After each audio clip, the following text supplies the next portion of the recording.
আসসালামু আলাইকুম। আজকে আমি আপনাদের সাথে একজন বিশ্বস্ত মানুষের পরিচয় করায় দিব। এই যে এ ভাইয়ের ইকামা নাম্বারের দরকার ছিল, তো আমার সাথে হোয়াটসঅ্যাপে কন্ট্যাক্ট করলো যে ভাই আমার ইকামা নাম্বারটা দরকার। উনি আমার থেকে অনেক দূরে থাকে, তো এমনিতে উনি আমাকে বললো যে ভাই আপনার অফিস কোথায়, বা আমি আসতে চাই আপনার অফিসে। প্রবলেমটা কী হয় আমি আপনাদের একটু বুঝাই বলি। আপনারা যারাই দূরে আছেন, অফিস এসে আবার যাইতে মিনিমাম 25-50 রিয়াল, যারা আমাদের আশেপাশে থাকেন গাড়ি ভাড়া এমনিতে এক্সট্রা দিতে হয়। তো 75-80 রিয়ালের জন্য 50 রিয়াল গাড়ি ভাড়া দেওয়াটা হচ্ছে সবচেয়ে ভালো কাজ না। সেকেন্ড টাইম হচ্ছে, এখন অনেকে বলবেন ভাই তাহলে কি করব। ভাই কী করার অপশন অনেকগুলাই আছে, ঠিক আছে। আসলে দুনিয়াতে বিশ্বাস ছাড়া কোনো কিছুই চলে না। এই যে এই ভাই, ওনার কিন্তু কেমন নাম্বারটা আমি আগেই তুলে দিছি, তুলে দেওয়ার পর উনি টাকা পেমেন্ট করে দিছে। এই জন্যে বলতেছি যে ভাই কথা রাখছে, এজন্য তার ভিডিও আপনাদের সাথে শেয়ার করা। এটা আমার নিজের ফটোকপি, এটা নিজের।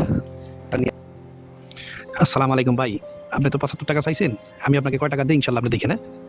যদি আপনি সই সালামতে বের করে দেন ইনশাল্লাহ, দেখেন আপনি আমি আপনাকে কয় টাকা দিই। ভাইয়া বেশি দিতে হবে না, বুঝছেন। আলহামদুলিল্লাহ, আল্লাহ পাক আমরা যথেষ্ট ভালো রিজিক দিয়ে রাখছে, বুঝছেন। বেশি দিতে হবে না ভাই। আর আপনি বাড়ি থেকে তুললে অনেক বেশি দিয়ে তুলতে হবে। আমি জানি না আপনি আমার নাম্বার কোথায় পাইছেন। আমরা ভাই আসসালামু আলাইকুম, এই ছবিটা কার পাঠাইছেন ভাই? ঠিক আমারটা না অন্য কারো? এটা আমার না। তো একটু মিস্টেক ছিল, আমি প্রথমে আরেকজনের প্রিন্ট ওনাকে দিয়ে ফেলছি, পরে ওনারটাই আসছে, ওনারটা ওনাকে দিলাম। এরপরে ওর আমি ভাই আসসালামু আলাইকুম, ইনশাল্লাহ আলহামদুলিল্লাহ আমি আপনার টাকা দেওয়ার জন্য এই বাসা থেকে বেরোইছি। যদি আমি সৌদি থেকে টাকা পাঠাইতে পারি তো পাঠাবো, আর নইলে আপনার ভাবি আপনাকে ওই দেশ থেকে পাঠাই দিবে টাকা। আর ঘটনা হইলো ভাই, আমার একটা মামা আছে এই জায়গায়। ও মামা আসসালামু আলাইকুম ভাই, আমি ওই যে 80 টাকা পাঠাই দিছি, একটু জিজ্ঞেস করে দেখেন লাস্টে ভাই। লাস্টে কত জানি নাম্বারটা পেলো? দেখেন লাস্টে যে 60-10 নাকি জানি নাম্বারটা বলো, লাস্টে নাম্বার দেখেন ভাই। আমি এখান থেকে 80 টাকা পাঠাই দিছি বিকাশে ভাই। মামা টাকাটা গেছে একটু জানান না আমার, আমি তো দোকানে দাঁড়িয়েছি। আরে 75 রিয়াল পাঠাইতে বলছি আপনার, বেশি দেওয়ার দরকার নাই ভাই, বুঝছেন। আপনি টাকা গেছে, বুঝছেন। এত পাঠাইছেন কেন?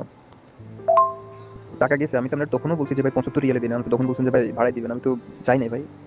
মামা পাঠাইতে চাইছিলাম তো 3000, কিন্তু আপনার আরবি বেঁধে 3000 পাঠাইনি, 80 টাকাই পাঠাইছি।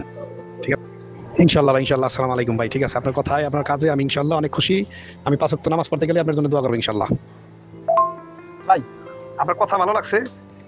তো আমাদের আসলে এতটুকুই পাবো না ভাই। দুনিয়াতে টাকা পয়সা আসলে ফ্যাক্ট না, মানুষের দোয়া হচ্ছে সবচেয়ে সবচেয়ে বেশি। এমন না যে দোয়া শুধুমাত্র দুনিয়াতে কাজে লাগে। কেউ আপনার জন্য দোয়া করলে ওই দোয়াটা আপনার আখিরাত পর্যন্ত দাঁড়ানো থাকবে। তো যেটা বলছিলাম, এরপর যদি কারো ইকামা নাম্বার তোলার দরকার হয় তাহলে আমাদের হোয়াটসঅ্যাপে আমাদের সাথে যোগাযোগ করবেন। আবার বলতেছি, যদি বাটপারি করার ইচ্ছা থাকে তাহলে অবশ্যই আমাদের সাথে যোগাযোগ করবেন না, বিপদে পড়বেন। ভালো থাকবেন সবাই। আল্লাহ হাফেজ।